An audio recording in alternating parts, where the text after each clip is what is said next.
कई ग्रंथ थे, तो उसमें चैतन्य चरितावली थी, वो मैंने खोली।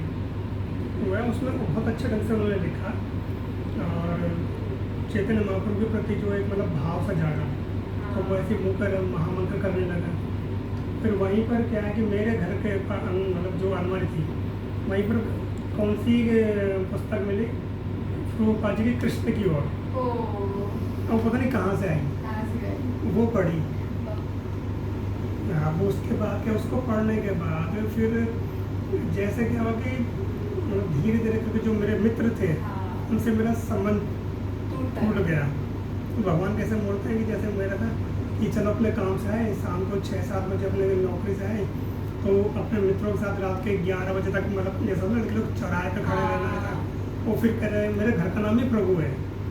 तो बोले प्रभु चल, मैं घर वाला से कहता था, बोल दो मैं घर पर नहीं, क्योंकि मन से हटने लगा सब कुछ।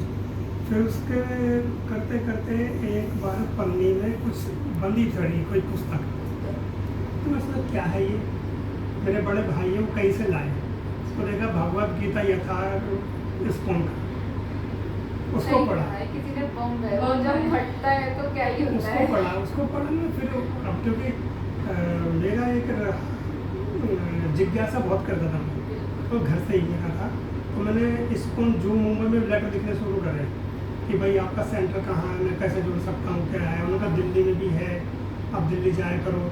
उस समय वहाँ पर जो थे भीम गौड़ा प्रभु जी, प्रभुपाद के शिष्य, वो वहाँ के वो थे अध्यक्ष। हाँ, तो वहाँ से लेटर आता था मेरे पास। अच्छा, रिवर्ट आता था? हाँ, लेटर आता था, क्योंकि 98 में ये थोड़ी नेट था, तो हाथ से पूरा लिखना लेटर, जैसे वो होता ना वो येलो वाला पोस्ट कार्ड, वो होता था, नहीं तो व्हाइट पेपर पर लिख करके फिर उसको डालना, कुरियर करना, ये सब था। और फिर वहाँ से लेटर आता था लिखा हुआ कि आप वहाँ से जुड़िए, ऐसा करिए। तो क्योंकि अधिकतर जो था उसमें मुंबई का ही वो होता था, जो पुस्तकें पहले थी ना प्रिंटिंग प्रेस, में उसका मुंबई का नाम आता था ध्रुव का, दिल्ली का तो बाद में, यहाँ दिल्ली के बाद में खुला। तो फिर वो मैसेज जो है ऐसे धीरे धीरे करके मतलब होगा। तो क्या हुआ कि शाहदरा दिल्ली में अखबार में खबर आई कि खेत में से एक सांप निकला है, लोग उसकी पूजा कर रहे हैं। अब मैंने अपने उसको बोला मालिक को, वो कह सब बेकार की बात है, मैं तुम्हें एक जगह लेके चलूँगा, उसमें इसको तो मुंह में आता ही नहीं नाम, तो वो अंग्रेज वाला मंदिर हरे कृष्णा वाला चलेंगे। तो मैंने कहा हाँ, वो मैंने पढ़ना तो शुरू करी।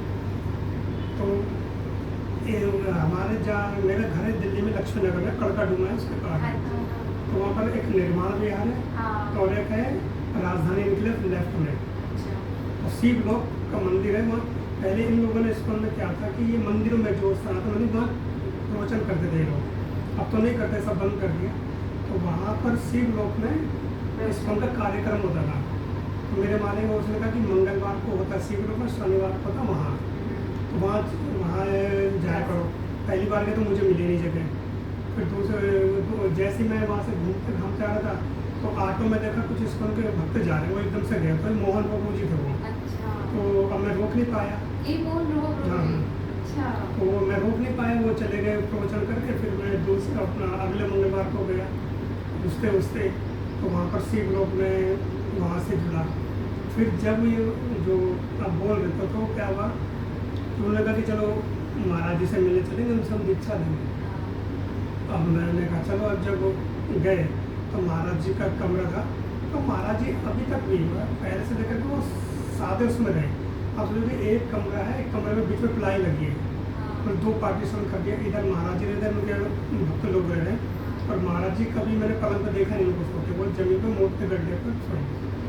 तो वो महाराज जी तैयार होकर गए, शाम को 7 बजे के आसपास की बात थी, और जैसे दंडवत प्रणाम कर दंडवत किया, तो कि भाई ये गुरु जी हैं, इनसे तो महाराज का केवल क्या है 2 ही प्रश्न होते हैं, कैसे हो, क्या कर रहे हो, माला करते हो, ये 3 प्रश्न होते थे। वो हर किसी से ये पूछेंगे, तो मेरे से भी ये पूछा। अब मेरे मन में आया कि मुझे इनसे दीक्षा लेनी है, मेरे मन में ही आया। तब तक मैं अच्छे थोड़ा जुड़ चुका था चरण से, कि दिल्ली मंदिर जाने लगा था। दिल्ली मंदिर उस समय पहली बार गया था उनके राम मालिक के साथ, लेकिन महाराज लोग यहाँ आते थे, बाकी महाराज जो वहाँ शिव लोग का प्रवचन कर रहे। तो फिर उन्होंने मतलब ऐसे मैंने प्रणाम किया, तो अपने मालिक को भी नहीं बोला कि मैं इनसे दीक्षा लेना चाहता हूँ। 25 नवंबर में 27 को सपने में महाराज आए कि तुम मेरे से दीक्षा लेना चाहते, अच्छी बात है। तो ये ढंग से मैंने उनको गुरु के रूप में माना।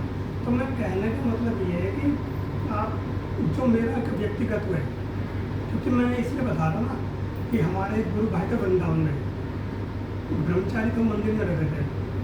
अब वो लेना चाहते थे किसी और महाराज से दीक्षा, तो जबरदस्ती उनको दिला दी हमारे महाराज से दीक्षा कि नहीं भाई तुम रहना मंदिर में, तो इनसे दीक्षा करो ये वो।